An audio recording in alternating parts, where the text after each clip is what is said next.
لالچ اور بری عادات سے بچنے کا وظیفہ۔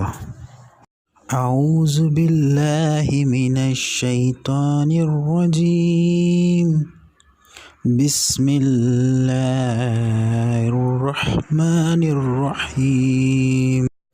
ویڈیو پر جانے سے پہلے ہمارے چینل کو سبسکرائب کریں اور بیل آئیکن پر کلک کریں تاکہ ہماری آنے والی ہر نئی ویڈیو آپ تک پہنچتی رہے۔ شکریہ۔ السلام علیکم ورحمۃ اللہ وبرکاتہ۔ اگر کوئی شخص لالچی ہو گیا ہو تو وہ کیا کرے؟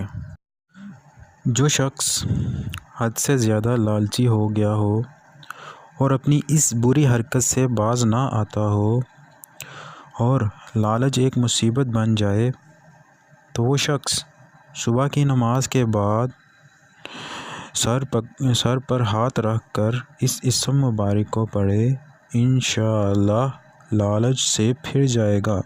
وہ اسم مبارک یہ ہے: یا غنی یا غنی۔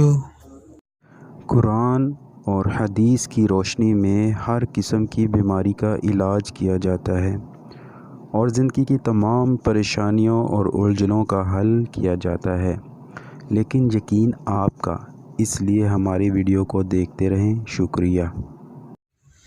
ہمارا چینل لایا آپ کے لیے ایک سنہری موقع۔ آپ کو کسی بھی قسم کی ویڈیو چاہیے تو ہمیں کمنٹ کریں یا کوئی رہنمائی چاہیے تو ہمیں اس نمبر پر واٹس ایپ کریں۔